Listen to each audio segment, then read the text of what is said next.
In a shocking moment on live television, Stephen Colbert made a pointed jab at Karoline Leavitt, questioning her credibility and mocking her position. But what came next left the audience in stunned silence. Karoline's unexpected and powerful comeback was nothing short of legendary. Make sure to like and subscribe for more incredible moments like this one. The lights dimmed as the familiar tune of The Late Show with Stephen Colbert blared through the speakers, signaling the start of another lively broadcast. The studio audience cheered, ready for the usual antics, the rapid-fire jokes, and the effortlessly smooth banter between Stephen Colbert and his guest. But tonight, something felt different. Stephen Colbert, the king of late-night humor, had invited Karoline Leavitt, a rising political figure known for her unflinching opinions, onto his show. The pair had interacted before, and their past conversations had always been filled with wit and jest. But this time, something was off. Colbert, ever the provocateur, couldn't help but dive straight into one of his signature jabs. "Now, Karoline," he began with that typical sly grin of his, "I've got to ask, what's it like living in your world where everything's just a bit extreme?" His tone was playful but dripping with condescension. The audience laughed in response, as they typically did when Colbert lobbed his sharp-edged humor at his guests. But as the words hung in the air, a sense of unease crept in. This wasn't just a harmless joke. It felt pointed, personal, even aggressive. The crowd continued to chuckle, unaware of the tension building beneath the surface. Karoline Leavitt, however, was fully aware. She had come prepared for the usual back and forth with Colbert, but she hadn't expected him to go this far so quickly. Was this the same Stephen Colbert who prided himself on intelligent humor? Or was this something else entirely? She remained silent for a moment, her gaze fixed on Colbert, and then, with a level of calm that seemed almost unnerving in the face of such a direct slight, she spoke. "Stephen," she said, her voice steady but firm, "I know you love making jokes, but I'm not here for the punchlines. I'm here to talk about issues that actually matter. You might find my views extreme, but I think that's the problem. People like you, sitting behind your desk, think that everyone who doesn't agree with you is somehow out there." The studio fell silent. For a brief moment, the audience seemed unsure of how to react. Was this part of the act? Were they witnessing just another segment of political humor, or was this something more? Colbert, clearly thrown off by the sudden shift in tone, attempted to brush it off, but his usual composure was slipping. "Oh, come on," he said, trying to chuckle it off. "You know I'm just poking fun at you, Karoline. It's all in good fun." His grin widened, as if waiting for Karoline to join in on the joke. But Karoline wasn't having it. "That's the problem," she replied, her voice unwavering. "For you, it's all fun and games. For people who actually have to live with the consequences of these policies, it's not so funny." Colbert's smile faltered. The audience could feel it. A shift in the atmosphere. The usual laughter and lightheartedness seemed to dissipate, replaced by something far more intense. Karoline's words weren't just a counterpoint. They were a challenge, one that cut through the fluff of political banter and went straight to the heart of the issues that many of the viewers likely thought were just abstract concepts. "Let's be clear here, Stephen," Karoline continued, leaning slightly forward in her chair, her gaze still fixed on Colbert. "I'm not some out-of-touch elitist. I'm someone who understands the struggle because I've seen it up close. So when you make jokes about my views, you're not making a funny quip. You're dismissing real people, real issues. And I'm not going to sit here and let that slide." There it was, a stark contrast between Colbert's trademark humor and Karoline's fierce determination. The audience, once laughing, now seemed hesitant. Some were unsure how to process what was happening before them. Had Karoline really just called out one of the most influential late-night hosts in the world, live on air?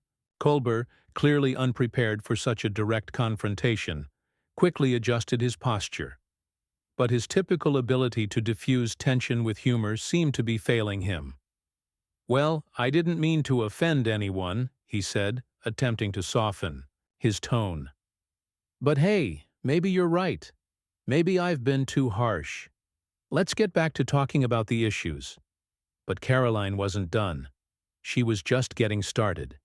"You think this is about issues?" she retorted, her voice rising with conviction. "It's about the truth. The truth that people like you have the luxury of making jokes about real problems, while the rest of us are left picking up the pieces." There was a shift, a palpable moment in the air when the playful banter of a late-night show became something far more serious. Karoline wasn't there to be a passive guest. She was there to make a point, to stand her ground.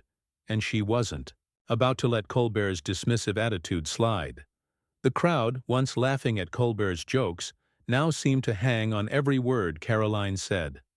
Her response was powerful, calculated, and cutting. And as she spoke, it became clear this wasn't going to be just another late-night segment. This was the start of something entirely different. Karoline Leavitt had just thrown down the gauntlet. The silence in the studio lingered for what seemed like an eternity. Stephen Colbert, a man known for his quick wit and rapid-fire comebacks, was left momentarily speechless. The audience could feel the tension in the air, a stark contrast from the usual lightheartedness that Colbert brought to the stage every night. Karoline Leavitt had taken the conversation in an entirely unexpected direction, and now it was Colbert's turn to regain control. Or so he thought. "All right. Karoline, all right," Colbert said, raising his hands slightly in mock surrender, though his voice still carried a touch of defensiveness. "I didn't mean to get under your skin. You're right, I was just making a joke. But hey, let's move on, okay?" But Karoline wasn't letting it go that easily. She wasn't there to play by Colbert's rules. She had a message to deliver. She leaned forward, her gaze unwavering, as if challenging him to keep pushing, daring him to make another misstep. "I don't think you're getting it, Stephen," she said, her voice even but firm. "It's not just about me. You're laughing at a whole group of people. You've got an entire audience here, and they're laughing at the struggles of working-class families, at people who can't afford to joke about their lives, who can't afford to laugh when their livelihoods are on the line. So yes, it bothers me." The words were cutting. Colbert could feel the heat rising in his chest. He had built a career on being the one to control the narrative, to play the role of the witty, intelligent host who could handle anyone. But Karoline wasn't just anyone. She wasn't afraid of his jokes. And now she was taking the reins of the conversation. "Well, Karoline," Colbert responded, his voice now more strained than before, "I'm not sure how you expect me to respond to that. I mean, you come on my show, and I'm supposed to just sit back and let you take the stage, huh?" The audience, sensing the escalating confrontation, was on the edge of their seats. This was no longer the comfortable, scripted interview they had expected. Colbert, usually so composed in the face of even the most heated debates, was clearly rattled. He could feel the weight of Karoline's words pressing against him, but he wasn't ready to admit defeat. "Not yet. Listen," Karoline began again, her tone measured but resolute. "It's not about taking the stage or winning the argument. It's about giving people a voice. People who are tired of being ridiculed, tired of being told they don't matter just because they don't agree with you or your guests. You have a platform, Stephen, and you've used it to mock those who have the courage to speak up. But I'm not afraid of you." The audience was quiet, hanging on every word. This wasn't just another political debate. This was a clash of two worlds, one where humor was a shield, and the other where it was an obstacle. Colbert, once the master of making others feel small, now found himself on the defensive, questioning if his jokes had gone too far. "Well, I didn't know I was the villain in this story," Colbert said, his tone laced with frustration but also a hint of uncertainty. "I'm just here to have a conversation." But Karoline wasn't letting him off the hook that easily. "That's the thing, Stephen," she replied, her voice growing firmer. This isn't just a conversation for me. It's a wake-up call. I'm not here to entertain your audience. I'm here to make sure that the issues I care about aren't dismissed with a laugh. You can hide behind your jokes, but at the end of the day, people are suffering, and they deserve more than just a punchline. The room grew even quieter. Colbert's usual bravado, his rapid-fire quips, seemed to falter in the face of Karoline's steadfast resolve. The audience began to realize that what they were witnessing wasn't just an interview, it was a confrontation. "Okay, Karoline, okay," Colbert said, holding up his hands in mock defeat. "You've made your point, but let's not forget you came on my show, and now you're telling me how to run it?" "I'm not telling you how to run your show, Stephen," Karoline shot back. "I'm telling you that people are tired of being the punchline in a game they didn't sign up to play. I'm here to speak the truth, whether you want to hear it or not." For a moment it felt like Colbert was processing everything she had said, and for the first time during the interview, he seemed unsure. Was he the one in control of this conversation, or had Karoline somehow managed to turn the tables on him, in front of a live audience no less? The audience could sense the shift too. They had come for a fun interview with a political figure, but what they were seeing was far from the usual routine. Karoline had gone from being the guest in Colbert's world to becoming a force that was reshaping the dynamics of the conversation. And now it was Colbert's turn to decide whether he would continue to challenge her or whether he would back down. The tension between Colbert and Karoline had escalated to a level that no one in the audience expected. The usual playfulness had dissolved, replaced by a sharp, almost palpable discord. Colbert, once in complete control of the conversation, now found himself on the defensive. But Karoline wasn't finished. She had come here for more than just an opportunity to air her grievances. She was determined to make a statement, and she was not about to back down. For a moment Colbert paused, as if trying to recalibrate. The audience, sensing that the tone of the show had shifted dramatically, began to murmur. They were caught between loyalty to the host they admired and the undeniable power of Karoline's words. The usual chuckles and cheers had faded, replaced by an uncertain silence. "Well, I have to admit," Colbert said, trying to regain his composure, "you've got passion, Karoline, but don't you think you're taking this a little too seriously? I mean, we're just having a little fun here, aren't we?" Karoline's expression hardened, her eyes narrowing slightly. "Fun? You think this is about fun? This is about real people, Stephen. People who are struggling. People who can't just laugh at their problems and move on like it's all a joke." She leaned forward slightly, her tone growing more intense. "You see, I'm not the one who's out of touch here. You are. You've built a career making fun of the very issues that affect people every single day. You're out here making jokes while the rest of us are living with the consequences of policies you and your friends created." Colbert blinked, clearly not expecting such a direct confrontation. For a moment he seemed at a loss for words, but then, ever the professional, he attempted to regain control of the situation with a quick-witted remark. "Ah, so now I'm the villain, huh?" Colbert said with a sarcastic chuckle. "All right, Karoline, I get it. I'm the one who's been living in a bubble. But tell me, how do you propose we fix everything? Just by yelling at people like me?" Karoline's jaw clenched as she took a deep breath. This was her moment. She wasn't going to let Colbert shift the narrative.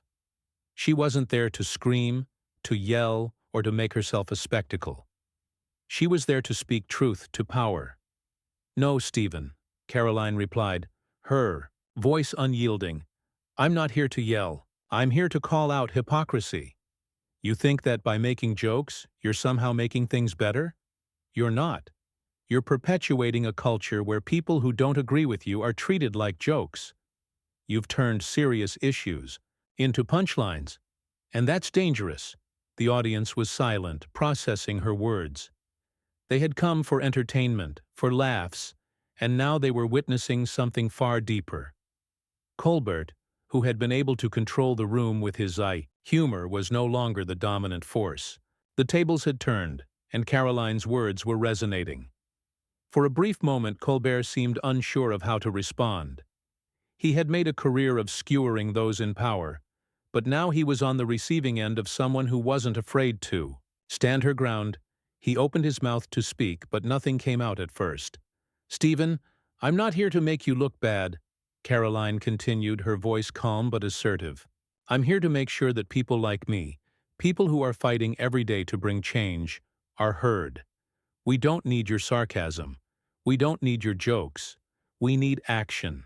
There was a pause, a beat in the conversation that felt heavier than any punchline Colbert had ever delivered. The studio seemed frozen in time. The audience, now fully aware of the stakes, seemed to be on the edge of their seats, awaiting Colbert's next move. "Well, Caroline," Colbert finally said, his tone softer than before, "I've always prided myself on being able to take the heat, but I'm not sure I'm ready for this." He let out a short laugh, but it was a nervous one, tinged with a hint of discomfort. "You've certainly given me a lot to think about." Caroline, undeterred, simply nodded. "That's all I ask, Stephen. Just think about it." And in that moment it seemed like Colbert was truly listening. The usual sharp retorts, the rapid-fire jokes, had been replaced by something else. A recognition, however brief, that Caroline wasn't just there to be mocked. She was there to challenge him, to make him and the audience question their own assumptions. But would Colbert truly absorb what Caroline had said, or would he simply fall back into the comfort of his old routines? Only time would tell. But, for now, one thing was certain. Karoline Leavitt had done what many thought was impossible. She had shaken Stephen Colbert, the king of late night, to his core. The audience was still reeling from the intensity of the previous moments. Colbert, the master of turning every situation into a comedic bit, had been caught off guard, and for the first time in years, he found himself on the back foot. But Karoline Leavitt wasn't finished. She knew that this was her chance, not just to make a point, but to ignite a conversation that was long overdue. The camera zoomed in on her face as she leaned forward, her gaze steady, determined. There was no hint of fear or hesitation in her eyes, only a quiet confidence. "Stephen," she began, her voice calm but firm, "you still don't get it, do you?" Colbert opened his mouth to respond, but something in her tone, something in her unwavering resolve, stopped him. Instead, he let out a sigh, his shoulders sagging as if the weight of the conversation was finally starting to hit him. "I'm listening," he said, his voice quieter now. The mockery of earlier replaced with something far more genuine, though tinged with discomfort. "I'm glad to hear that," Caroline replied, her tone softening just slightly, but still full of resolve. "Because here's the thing. You and others like you have made a career out of poking fun at the people who are just trying to make a living. You've built your empire by ridiculing the very people who don't have the luxury of stepping out of their struggles for even a moment of humor. People who are being ignored by the system that you and others like you help perpetuate." Colbert looked at her, really looked at her, for the first time in the conversation. This wasn't the fiery politician he had expected to see on his show. This wasn't someone simply looking to get a rise out of him or playing the game of political back and forth. This was someone who had seen the cracks in the system and was calling out the hypocrisy that lay beneath the surface. "I get what you're saying," Colbert said, his voice a mixture of resignation and genuine reflection. "But Caroline, it's just hard. It's hard to take a step back and see it all from that perspective. I've spent so much of my life making jokes, using humor to diffuse tension. I've built my whole career on that." "I know," Caroline replied, her voice unwavering. "But maybe that's the problem. Maybe you've been using humor as a shield, not just to protect yourself, but to protect the system that allows you to thrive while others struggle. You've become so insulated from reality that you don't even see the harm in making jokes about things that are, frankly, anything but funny." The weight of her words hung in the air, thick and heavy. The audience had shifted their focus entirely, no longer just observers of a late-night interview, but witnesses to a transformative moment. Colbert, the comedic genius, was now forced to confront the uncomfortable truth that Karoline was laying before him. There was no easy out, no quick joke to diffuse the tension. He had been challenged in a way that few had ever dared to do before. "I didn't mean to hurt anyone," Colbert admitted, his voice barely above a whisper. "I just wanted to make people laugh." "And you've done that," Karoline responded, her voice softer now, as if she were trying to ease the tension. "But maybe it's time to ask yourself, at what cost? How many people are you leaving behind in the process? How many people are suffering because they've become the punchline of jokes they never asked to be a part of?" Colbert was quiet for a long moment. His gaze flickered across the studio, as if searching for the words that would somehow repair the fracture in the conversation. But there was nothing left to say. Karoline had made her point, and it was a powerful one. The audience, too, seemed to be processing the shift. The usual energy of the late-night show, which had always been upbeat and light-hearted, was now overshadowed by the weight of the conversation. For the first time, Colbert's usual quick-witted comebacks seemed hollow, insufficient in the face of the larger questions Karoline had raised. As the camera panned across the audience, it was clear that something had changed. Colbert had been humbled, and the smug confidence that had been his trademark for so long was gone. In its place was something more fragile, more introspective. Was it possible that Karoline had done the impossible? Made Stephen Colbert questions the very foundation of his career? For a brief moment the two sat in silence, locked in a quiet understanding. It was clear that the interview had taken a turn no one had expected, least of all Colbert himself. He had been put in the position of having to reconsider his role in a system that he had helped create, a system that often overlooked the voices of the people Karoline was speaking for. The audience, who had come to the show expecting entertainment, had gotten something far more profound. Karoline's words had resonated, and in doing so, she had shattered the facade of the late-night comedy machine, if only for a fleeting moment. But what would happen next? Would Colbert continue to entertain his audience in the same way? Or had Karoline's challenge left a lasting impact? Would his comeback be as sharp as ever? Or would this moment of vulnerability linger in the air, forever changing the dynamic of late-night television? The final moments of the interview were almost anticlimactic, yet profoundly significant. The audience was still caught in the aftershock of what had transpired.